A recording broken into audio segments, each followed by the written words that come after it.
The Echoes of Blackwood Manor.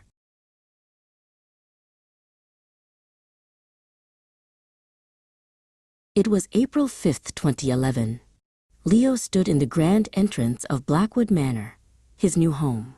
The estate was ancient and filled with dust, but the beautiful surroundings outside made up for the mess inside. His parents had bought the place to renovate it, though Leo felt like a stranger in such a massive house. He looked at his watch. The air was cold, and the silence of the old building felt heavy. While exploring the library, Leo noticed a strange gap behind a bookshelf. He realized he would have to widen the opening to see what was behind it. As he used a small tool to move the wood, he was surprised by the width of the hidden space. It wasn't just a crack in the wall, it was a secret compartment. Inside, he saw the corner of an old, leather-bound book. The story of the house began long ago, on the 1st of May, 1899. In the very same library, a young woman named Alara sat by the fireplace. In 1899, life at the manor was formal and quiet. She reached out her hands to the fire, letting the warmth of the flames warm her skin. She was holding a heavy iron key, looking worriedly at the door. Alara was not alone in the house. Her cousin, Vane, was a sly man who was always asking about the family's gold.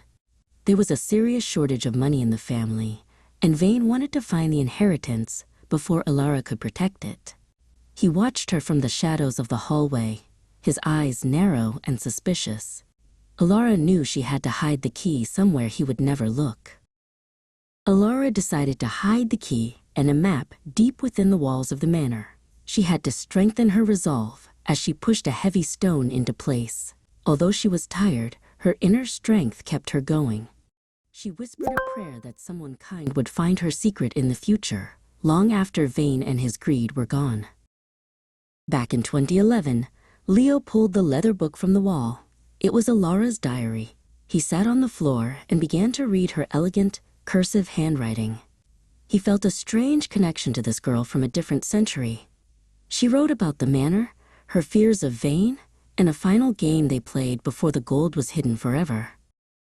Leo's younger brother, Max, ran into the room holding a handheld gaming console. He was excited because his team had won a virtual match. "We won 3-0, Max shouted. Leo smiled, looking down at the diary. He noticed a note about a tennis match from 1899 where the score was 40-love. The word love in the diary was underlined twice, as if it were a clue. Leo read further. Alara wrote that the secret was hidden where the shadows lengthened during the sunset. She described how the length of the shadow from the garden statue would point the way. "The sun will show the path," she had written on the final page. Leo looked out the window and realized the sun was just beginning to set. Leo hurried outside to the garden. He found the statue of a stone lion and watched its shadow stretch across the grass. He began to dig where the shadow ended. He knew he had to deepen the hole to find anything substantial.